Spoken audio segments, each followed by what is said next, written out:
Venezuela's President Nicolas Maduro extends olive branch to Donald Trump. Palestinians continue protesting against Israeli annexation plan. And Nigerian health workers protest against unpaid lack of personal protective equipment. Hello and welcome to Telesur English. I am Estefania Bravo in Quito, Ecuador. This is from the South.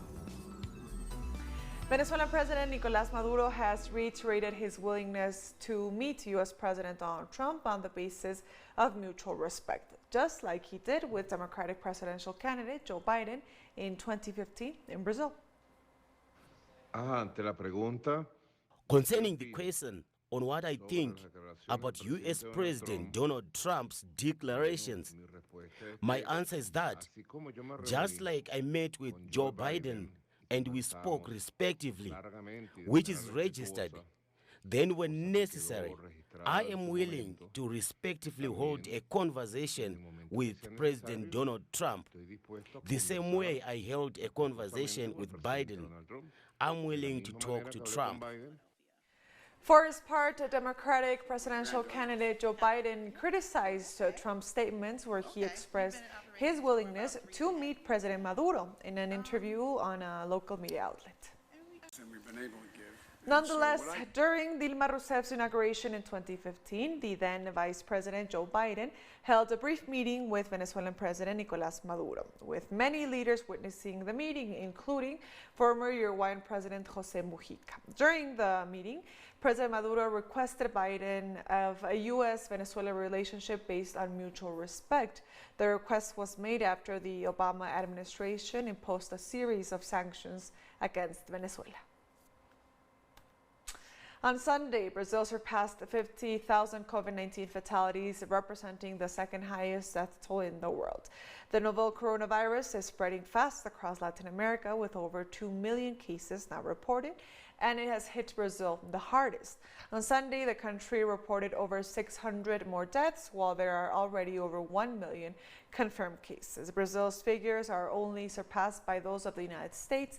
Meanwhile, the second most affected country in Latin America is Peru, with more than 250,000 coronavirus cases. And on the same day, social and political organizations took to the streets of Brazil's main cities to demand the removal of President Jair Bolsonaro. Trade unions, political parties, and civil society continue to mobilize to reject far-right president's administration. Demonstrators consider Bolsonaro a threat to democracy, the economy, and the social stability of the country, and have also described his policy regarding the COVID-19 pandemic as genocidal.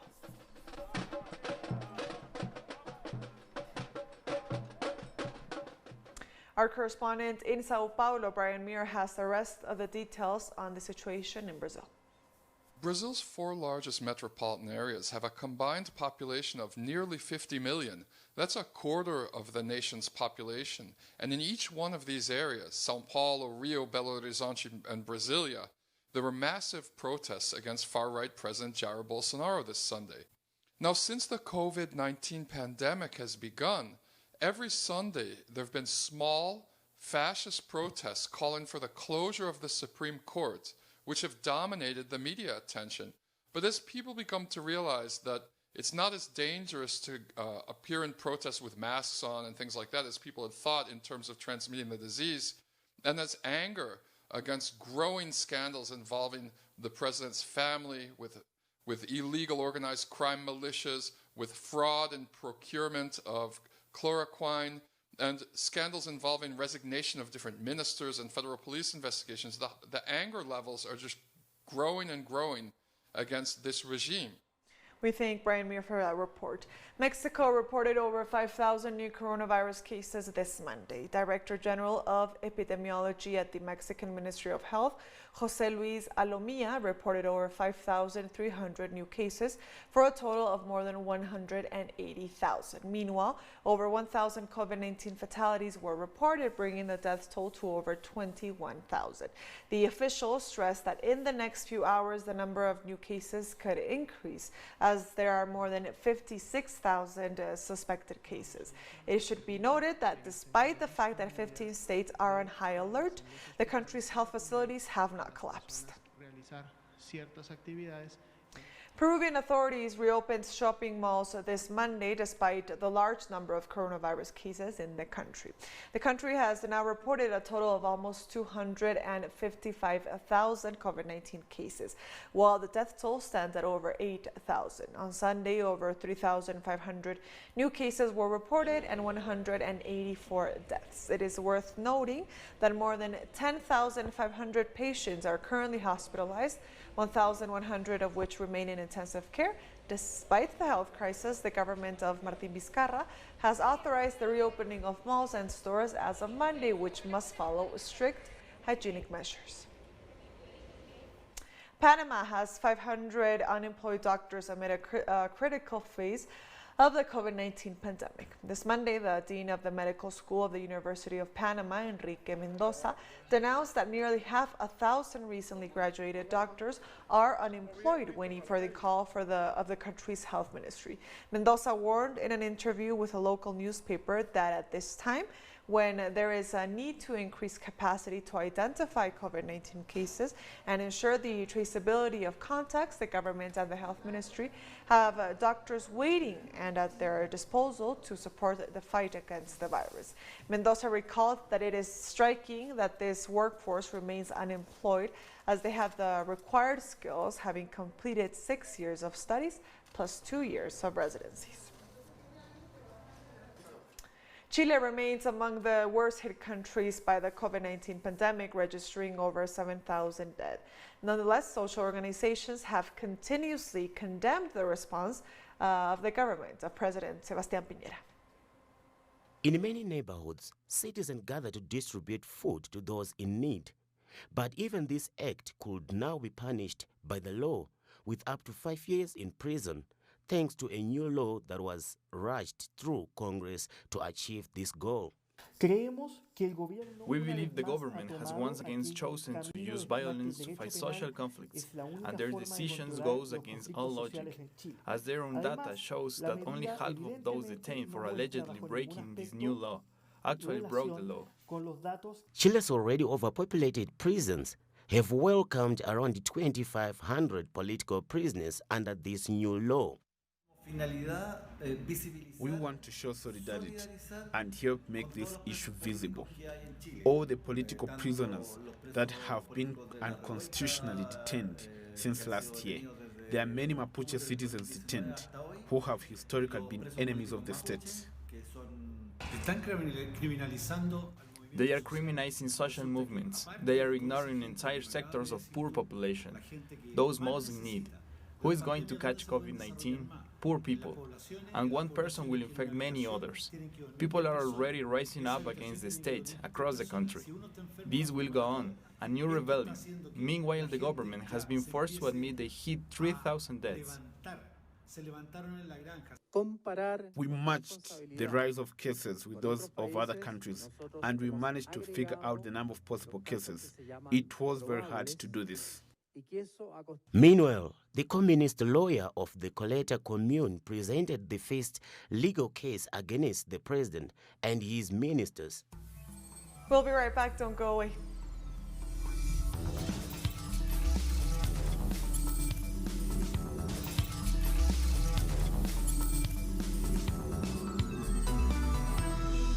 Welcome back to From the South. More news now. The World Health Organization has warned that the COVID-19 pandemic is far from over and is accelerating, with effects expected to be felt for decades. The pandemic is still accelerating. It took more than 3 months for the first 1 million cases to be reported. The last 1 million cases were reported in just 8 days. But we know the pandemic is so much more than a health crisis. It's an economic crisis, a social crisis, and in many countries, a political crisis. Its effects will be felt for decades to come. The Chinese Foreign Ministry has condemned continued stigmatization of the country by U.S. President Donald Trump after he called the COVID-19 Kung flu during a rally. We have noted the relevant remarks. The WHO and international community explicitly oppose linking the virus to any specific country or region and oppose stigmatization. China resolutely opposes the use of the virus origin to stigmatize any country. We have noticed that many insightful people in the US have publicly condemned using the epidemic to stigmatize others or issue racist remarks. The COVID-19 lockdown imposed in India has left LGBTQ community members vulnerable to discrimination and abuse. The lockdown has closed a safe nest for the LGBTQ members, and they have been forced to brave staying in homes in a society where homosexuality is criminalized.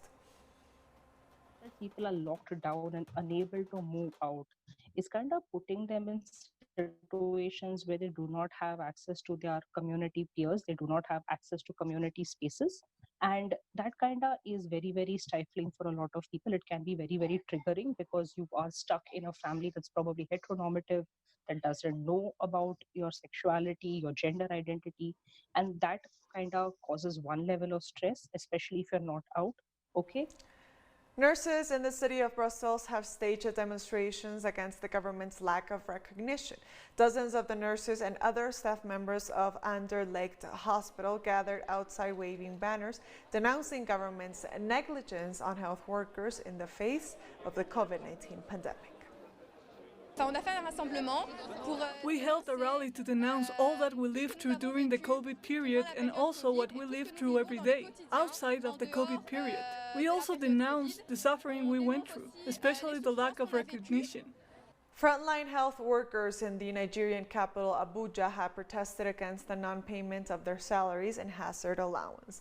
The protesters also complained about the lack of personal protective equipment or PPE after 14 of their colleagues were infected with the coronavirus. On June 9th, the federal government promised to pay 2 months hazard allowance to health workers battling the coronavirus. The promise is yet to be fulfilled. All is set for Malawi's presidential rerun elections slated for Tuesday. Some 6.8 million people from a population of 18 million are registered to cast their votes between 6 a.m. and 6 p.m. at more than 9,000 polling stations across the country.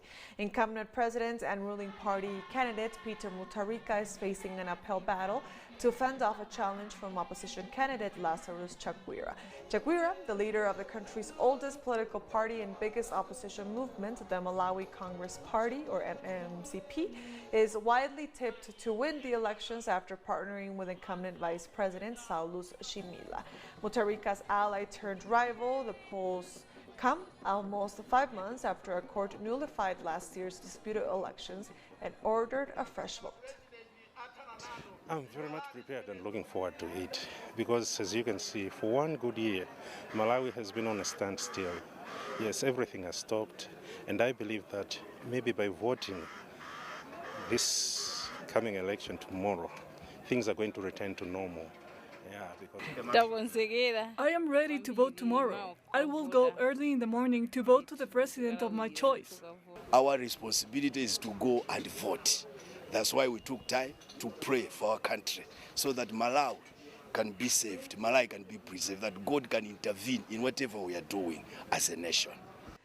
In South Africa, security forces have clashed with public transport operators and drivers who blocked roads and highways across the country in protest against the COVID-19 relief package offered by the government. The drivers affiliated to the SA National Taxi Council, Santaco, say the relief that the government has offered to the public transport industry to mitigate the impact of the coronavirus lockdown on the industry is insufficient. The government has offered to pay $250 per vehicle, but the drivers are demanding a payment of $1,000 per vehicle.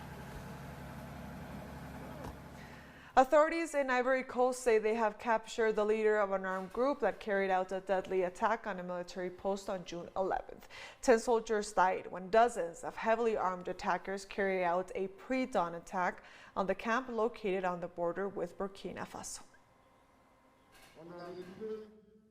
We traced it back to the commander in Mali, who was arrested And I can tell you that the head of the commando who led the action was taken yesterday. And with our investigations, we will go further. We will establish who he was in contact with and who is behind it. International Criminal Court prosecutors have appealed the acquittal of former Ivory Coast President Laurent Gbagbo on charges of crimes against humanity. Gbagbo and co-accused Charles Blegut were in January of 2019 cleared off allegations masterminding post-electoral violence in late 2010, which claimed more than 3,000 lives. The trial chamber erred by acquitting Mr. Gbagbo and Mr. Blegudet in violation of its fundamental obligations under Article 74.5. This and other objective facts all point in one direction, that the majority had not completed the full reasoning exercise required by Article 74.5 by the time they orally acquitted in January 2019. However, the victims' right to truth, justice, and eventually reparation have been prejudiced by the overall failure of a trial chamber to conduct fair proceedings, and even more so by the errors identified in the prosecution brief. Tunisian police used tear gas to disperse protesters demanding jobs. The protesters from Tunisia's energy sector blocked roads with burning tires. For weeks, demonstrators at a protest camp in the southern Tatooine region have been demanding authorities to fulfill their promise of creating more jobs in the gas and oil sector. We'll be right back, don't go away.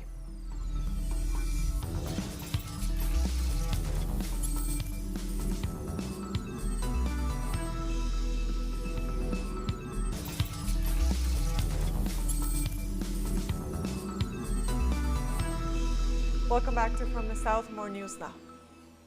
Hundreds of Palestinians have protested once again against Israel's plan to annex the Jordan Valley and parts of the occupied West Bank settlements.